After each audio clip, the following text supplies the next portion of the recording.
সব সাবজেক্ট পাওয়া যেত, আপনি ওই গাইড দিয়ে আপনি চালাচ্ছেন দেশ।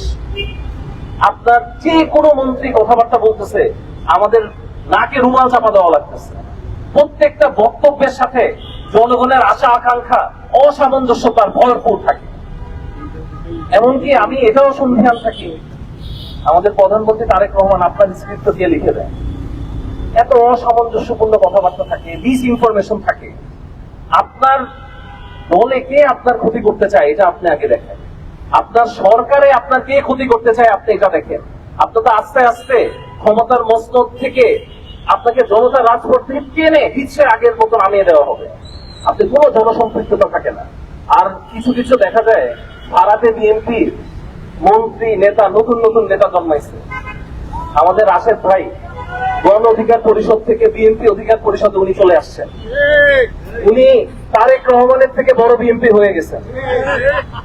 আপনি ভাই যা শুরু করছেন, কয়দিন পর মানুষ আপনাকে 2 পায়ে হাঁটতে দেখবে না, দেখবে আপনি 4 পায়ে হাঁটতেছেন। রাজনীতিটা করেন, আপনি মেরুদণ্ডটা বিকিয়ে দিবেন না। আপনি দেখেন আজকের যদি আপনারা ঘটনা দেখেন, আমাদের পার্বত্য চট্টগ্রাম বিষয়ের যে মন্ত্রী ছিল তিনি আজকে পদত্যাগ করলেন। আপনি যদি বলতে পারেন একটা টেকনোক্রেট লেভেল থেকে একটা মন্ত্রী ছিল, এখনই আপনার সরকার মোটামুটি কার্যকর অবস্থায় না আসতেই আপনি মন্ত্রী পরিষদের হুটহাট করে নামাচ্ছেন, উঠাচ্ছেন। এই হীরক রাজার দেশ আপনি কিভাবে গোজামিল দিয়ে চালাবেন, কিভাবে চালাবেন? আর আমাদের আসলে দুঃখের ব্যাপার থাকে যে ক্ষমতার কাছাকাছি গেলে কি আসলে মানুষের মস্তিষ্কটা হাঁটুর কাছে চলে আসে।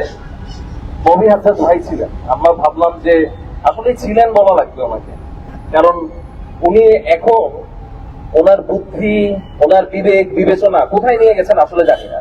সবাই না একটা পপুলিস্ট পলিটিক্স এর দিকে যাচ্ছে। একটা পডকাস্টে আমি কোনো কিছু বিতর্কিত কোনো কিছু বলে ফেলবো, তাইলে তো আমি জনগণের কাছে চলে আসবো। এখন আপনারা যদি মন্ত্রী হয়ে ভিউ ব্যবসা করতে চান, তাহলে আপনারা টিকটকে যান, আপনারা কন্টেন্ট ক্রিয়েট করেন, নাচা গানা করে ভিউজ আনেন। জনগণের ইমোশন দিয়ে আপনারা ভিউজ আনতে যাবেন না। এই যে মেরুদণ্ড বিকিয়ে ফেলেন, এটা অবশ্যই মনে রাখবেন।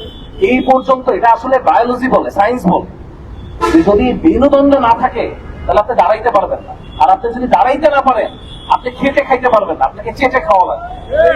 এই জন্য আমি বারবারই বলতে চাই যে আপনারা আপনাদের নীতি নির্ধারণের যে জায়গাগুলো আছে সেগুলো অবশ্যই জনগণের মতামতের অভিপ্রায়ের বহিঃপ্রকাশগুলো ঘটান।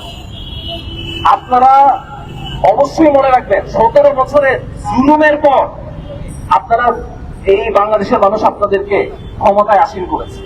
আপনারা এমন কোন সিচুয়েশন ক্রিয়েট করবেন না জনগণ আবার বাধ্য হবে আপনাদেরকে ক্ষমতা থেকে সরায় তুলতে। আগে তো আপনারা লন্ডনে গিয়েছেন, এখন আমি যা দেখতেছি আপনারা তো যাওয়ার কোথাও রাস্তা পাবেন না। এই জন্য আমি বারবারই বলতে চাই যে আপনারা জনসম্পৃক্ততা রাজনীতি করুন, আপনারা স্ট্যান্ডবাজি রাজনীতি ছেড়ে এসে জনগণের কথা শুনুন, জনগণের গণতান্ত্রিক অভিপ্রায়কে আপনারা অবশ্যই মর্যাদা দিবেন। এই যে ঝিনাইদহে আমাদের জাতীয় যুব শক্তির 2 সংগঠক ভাইকে ঈদের আগ থেকে আটক করে রাখা হয়েছে মিথ্যা একটা মামলায়। আওয়ামী লীগের সময় যে সাইবার এক মামলা আছে সেটা দিয়ে আপনি আবার জনগণের ত্রুটি চেপে করতে যাচ্ছেন। আপনি কি ভাবছেন বলেন? আপনি যে ত্রুটি চেপে ধরবেন, আপনি একটা জিনিস মনে রাখবেন, মানুষ সবচেয়ে বেশি হিংস্র কখন হয় জানেন? যখন দেয়ালে তার পিঠ থেকে দেয়। আপনারা আবার মানুষকে দেয়ালে পিঠ ঠেকায় নিয়ে আসতেছেন। এই জন্য বারবার বলতেছি, মজলুম থেকে আপনারা জালিম হয়ে আসবেন না। জনমানুষের কথা শুনেন, জনমানুষের রাজনীতি করেন। সবাইকে অনেক অনেক ধন্যবাদ। আমার সাংবাদিক ভাই বোনদের অনেক অনেক